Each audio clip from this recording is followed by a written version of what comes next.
Love and marriage, love and marriage. Like, remember that show? Love and marriage. It's episode 4 of Soulful Conversations with Frank and Sheila. Let's talk about love and marriage.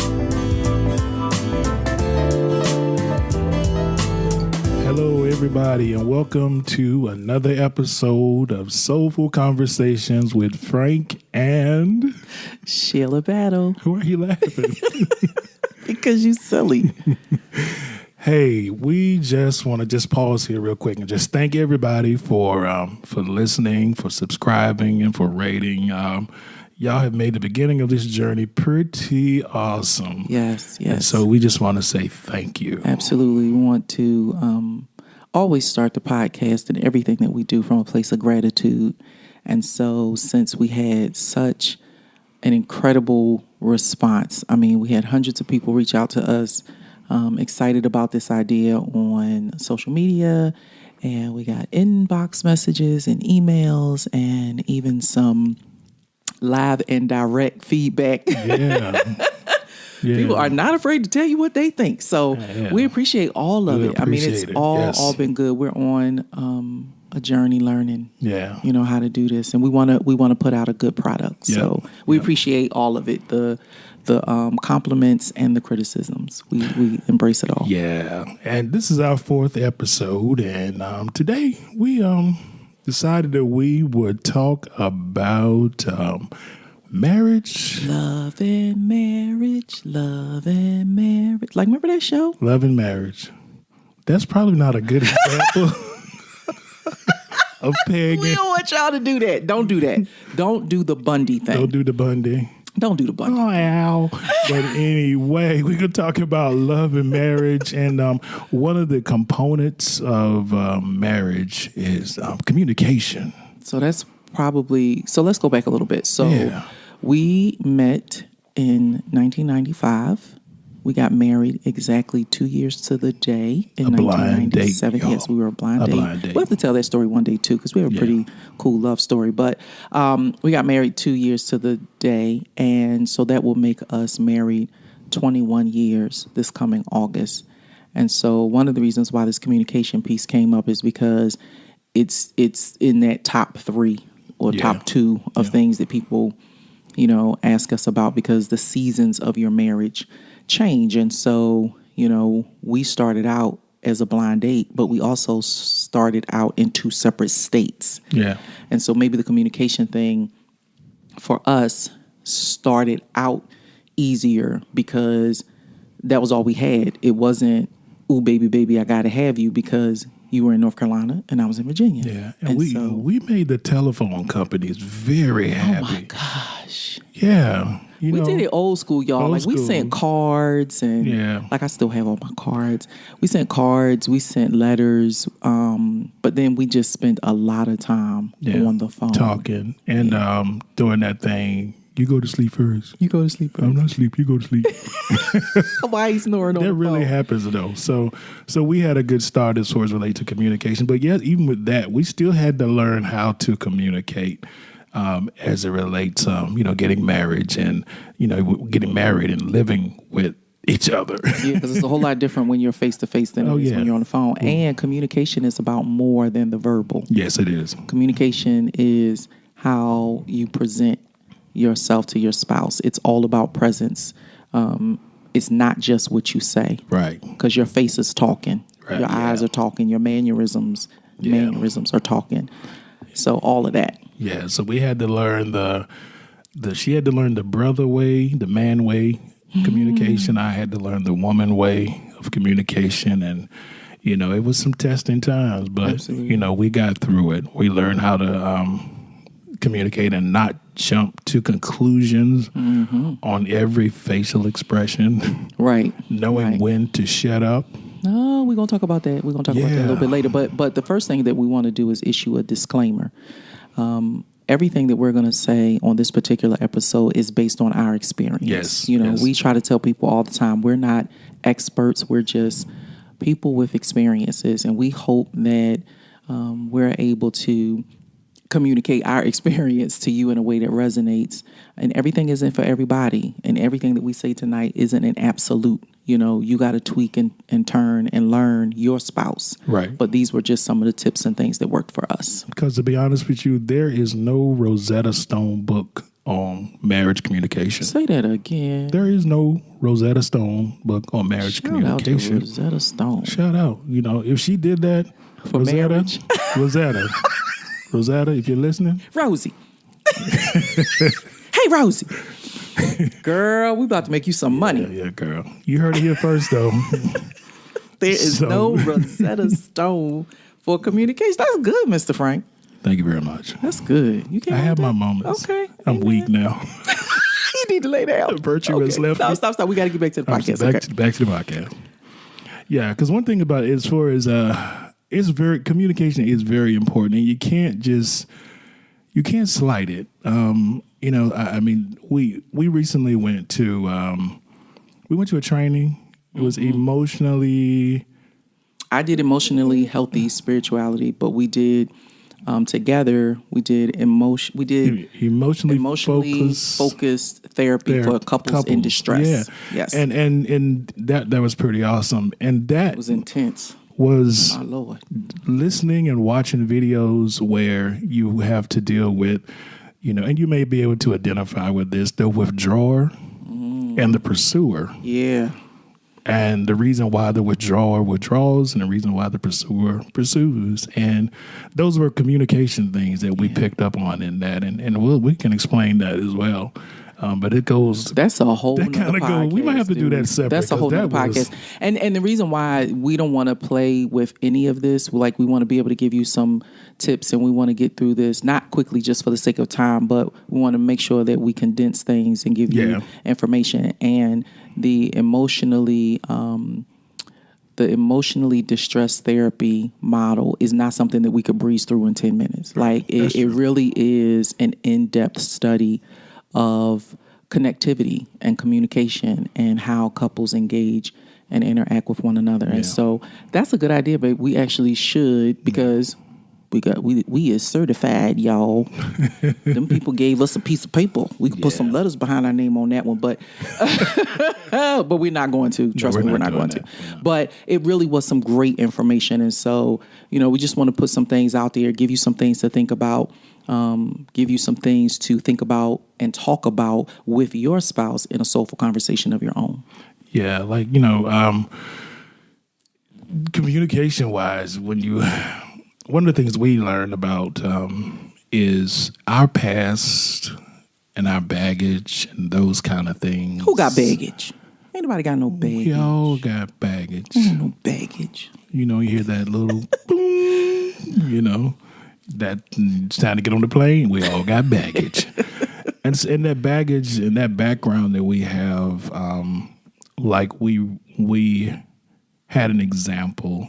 This is kind of one of those to protect the innocent kind of thing. We had an example of a couple that, because we occasionally will get a chance to talk to people where she does not want to argue. And he has vowed that he will not be the weak man. And not be heard. Right, not be heard. So that right there, you know, it was a thing of, there had to be a meeting of motives there with regards to, do I want to kind of put aside this ideology that I brought into this marriage and allow myself an opportunity to have communication with my wife, or just stick to my guns of what I said I will never be. Right. I think one of the beautiful things that happened about that couple is they were able to actually have a conversation about why they were both so adamant in their stance. Right. And so, you know, that took it back. You know, they had to go back into their past, and they had to go back into how they were raised, and they had to go back into the filters and these absolute decisions that they made from watching other couples as they grew up, and said, what I'm not going to put up with, what I'm not going to tolerate in a relationship, in a love relationship, excuse me, especially in a committed marital relationship.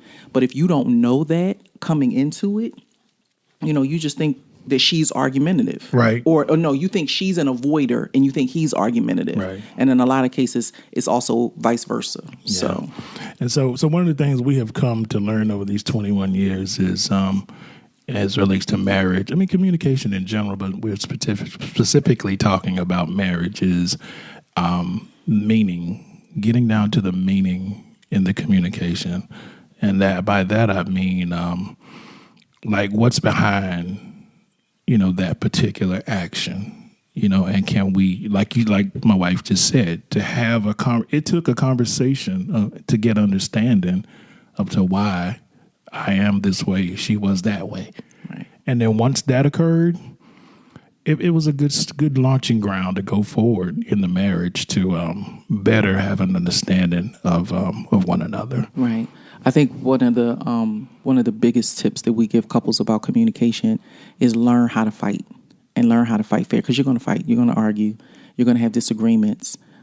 If you agree all the time on everything, I think it would be pretty boring, and you would lose your individuality for the sake of the other. And that's not what we're called to do. You are still supposed to be distinctly who you are in Christ and in the marriage. But one of the tips that we got when we were in marriage counseling was argue in public. Yeah. And so I don't want to say argue in public, but have the conversation in public, and that and I'll give credit where credit is due. We had our counseling sessions with our pastor at the time, and he intentionally started an argument between the two of us, and then sent us to the lobby of a hotel and said, "Now finish the conversation." Mm-hmm. And I was hot, and Frank was hot, and both of us was hot with him. But we obeyed, and we went to the hotel. We sat in the lobby, and there is nothing like the challenge of trying to communicate your point, but do so in a way that does not cause you to show out in public. Right. And because my husband is silly, we ended up laughing leaving there because everything in me wanted to yell and holler, because that's my nature. Well, yelling and hollering is not my nature. I'm just a loud person. Let's clarify. So, but learning how to have a disagreement and learning how to communicate and learning that communication isn't just the formulation of what you have to say, but it's also the art of listening and the art of allowing. Because a lot of times, especially in our marriage, there was no consensus. It was Frank still believed what he believed and I still believed what I believed, but we gave each other the gift of allowing. I'm going to allow you to stay in that place, and I'm going to allow you to believe what you believe. And he would allow me to do the same. And it didn't mean that he was a bad husband, and it didn't mean that I was a bad wife, but we could just be in that place together and say, okay, I'm going to just allow you to have that. You can have that one. Right. And I'm going to take this stance, and I'm going to be here, and I'm going to be in this position about this. And it doesn't mean we don't love each other. Yeah. It doesn't mean, throw in the towel. It doesn't mean walk away. Right. And even when we've had to say hard truths, ladies, when your husband has to say to you, I'm not your daddy. I'm not your brother. I'm not the last man who left you or rejected you. I'm Frank, and I'm here. And, that was one of those aha moments for me. I'm not those other people. I'm the man who loves you, and I'm the man that's committed to you, and I'm here. Right. And so, ladies, I hope that, you're able to hear some of what your spouse is saying instead of just going off about what you're mad about, that you're actually able to hear and not just formulate your thought. Because listening is a part of communication as well. Absolutely. And one of the other things we learned was learning to agree to disagree. Absolutely. We had to grow to that, y'all. Learning to agree to learn to agree to disagree. That was a tough one because, you had to put your machismo and all that stuff down, swallow your pride, and just kind of be, okay, all right. I made my point, you made your point, And this is where we are, and wake up the next day. And another thing, we use the old adage, the old scripture, not letting the sun go down on our wrath. Well, the sun has gone down. It's gone down. Yeah. But we don't go to sleep mad. Yeah, because we have stayed up and had to go to work all night long. All night long. Our spot is we go down to the kitchen table. Go to the kitchen table. Yeah, don't leave that mess in your bedroom, ladies and gentlemen. Don't do all of that in your bedroom. Keep your bedroom sacred, sensuous, and safe. Yeah. If you got a disagreement, air that out in someplace neutral. And really, the kitchen isn't neutral because that's my spot. But the kitchen table is where a lot of negotiation and a lot of conversation and a lot of untangling what matters happens at our kitchen table too, as well as the big brown sofas. And so, we've learned and grown enough to be able to say, okay, we got to go to the kitchen table. We gotta lay this all out. And like I said, sometimes there's an apology and there's a you're right and I was wrong. And sometimes we're just going to allow this to be so. Yeah. And one of the things at that kitchen table and just in marriage period, and I guess we've become the grace people. We are the grace people. Because marriage, you got to give grace. You got to give it. You've got to give grace to one another. The imperfections, the isms, the schisms, and all that. We've done couples retreat, and I shared with a bunch of men one time about how when I get home, and my wife does as well, we take 10 or 15 minutes. We greet one another. Y'all. We live that thing. We greet one another, and then Absolutely. We take that time. And the kids understand it and they respect that space. And we do them the same way when they come from school. Right. So everybody gets their moment to kind of decompress. And then from there, you can move forward and talk about what's going on with you. Right. Because the big deal with that is to separate the day from home. Yeah. I mean, there has to be a separation between what happened in the course of the day and home. Right. And one of the things that I thank God for my mother-in-law and for my mother in teaching me, along with a plethora of other women, but these two women in particular taught me to make home safe. Yeah. Like home has to be safe for my husband. It has to be safe for my kids. And then that safety spills over into all of these other people who come in, who hang out at the battle station. But my husband doesn't come home to barking. He does not come home to somebody ripping his head off. I don't care if he left the toilet seat up. I don't care if his sock's in the middle of the floor. I don't care what. He does not come home to that. As a matter of fact, I know, and I've seen some cute videos on social media where, kids are running and they so excited when their daddy comes home. Trinity is 17 years old. Yes. And to this day, Trinity still jumps in her father's arms when he comes home. Best feeling in the world. Right. That's, ladies, let your king come home like that. Yeah. And it's not me jumping in his arms. It's Trinity. Yeah. Because usually I'm cooking or I'm doing something or whatever. But he is right. We greet each other with love, and we greet each other like we're a kissing family. Like we all kiss each other and we hug each other, and we all got to say I love you, and we do all of that. And we both grew up in homes where that was not the norm. Exactly. And so I don't think that we intentionally made a decision for it to be that way. Happening. But I'm a very affectionate person. Our kids are very affectionate, and our kids mean you're gonna touch them, you're gonna kiss them, you're gonna look them in the face, and you're gonna tell them that you love them. And so Trinity, she is the welcome wagon. Yeah. When Big Frank get home, she'll bust past me because that's her daddy, and she is just that in love with him. Yeah.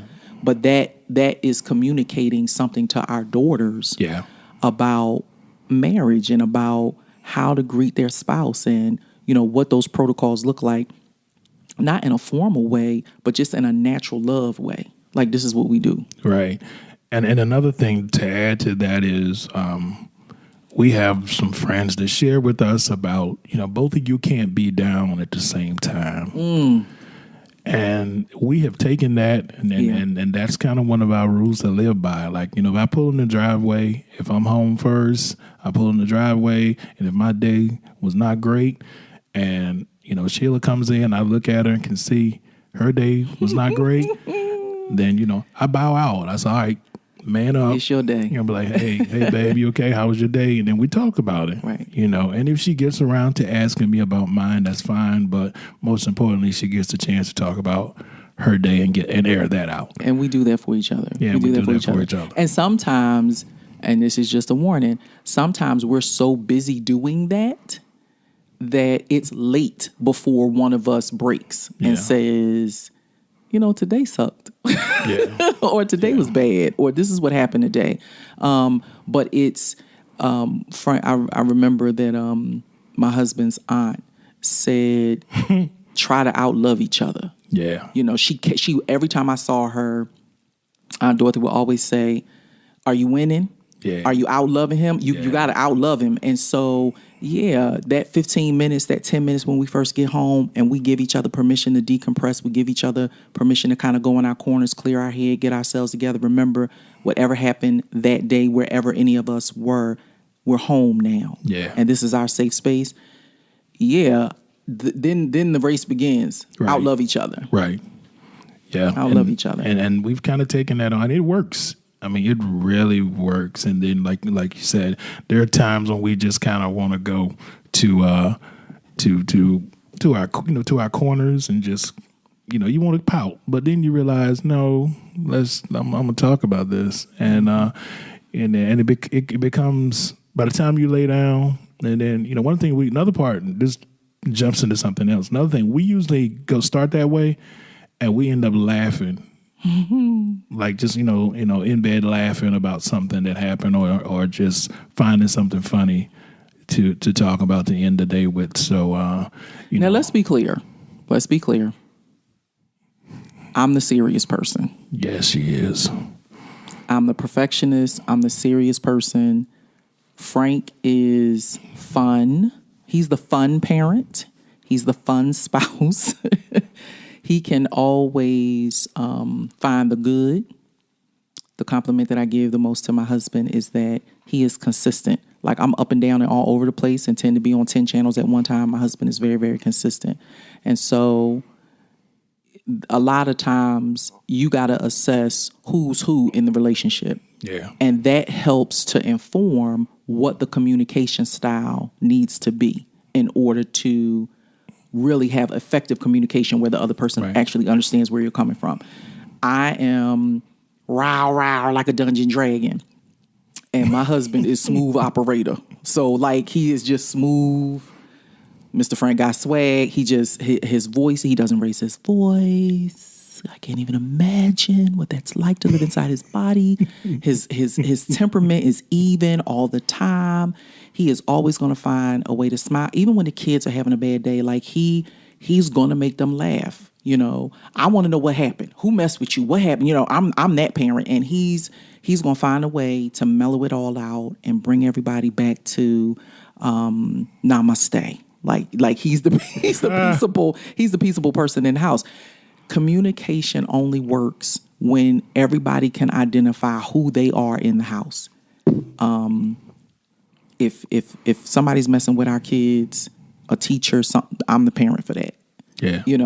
So everybody's got to know rights, roles, and responsibilities. Who are you in the household? Who are you in the relationship? Yeah. Whether it's husband, wife, father, daughter, mother, son, whatever that dynamic is, who are you in the relationship? And then once you identify who you are, then learn, be teachable to find out what communication style best suits you.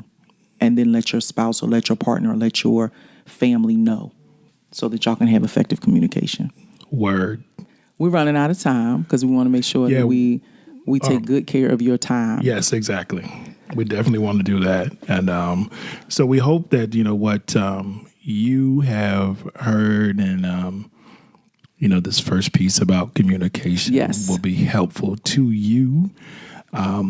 Again, just remember this is our experience. It is work for us. We're not experts. No. We're not experts. I mean, we've done some training. We've done 20 years of counseling with other couples, and being blessed by that experience, being blessed by the fact that another couple would trust us with their story enough to come see us and say, hey, can you help us? Hey, can you help us untangle what matters? Can you help us figure this out?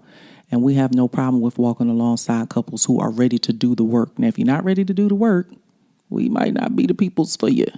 But if you're willing to do the work and you are committed, you've made a decision to be committed to one another, then absolutely we will walk alongside you in prayer and practice to help you get to where you want to go. Right. And so the question is not, will your marriage work? The question is, will you work your marriage? All right now. That is the question. That is the question. And so that's the question we want to leave you guys with. We're going to talk more about communication. Like I said, leading up to our anniversary, we're going to do some more around love and marriage. And we even had some folks come to us today and say, you know, don't leave out the single folks. Yeah. Like just because you're having conversations around love and marriage, don't make it so one directional that the single community won't benefit from what we're saying. And so that's why we try to be real careful about our language and how we're saying what we're saying. We want to make sure that it's an inclusive message and that the content is applicable to anybody. So whether the communication dynamic is between you and a boss, between a bunch of ladies who are girlfriends, a bunch of fellas who are, you know, brothers and homies, whether it is your faith community, whether it is your biological family, or whether it is a spouse.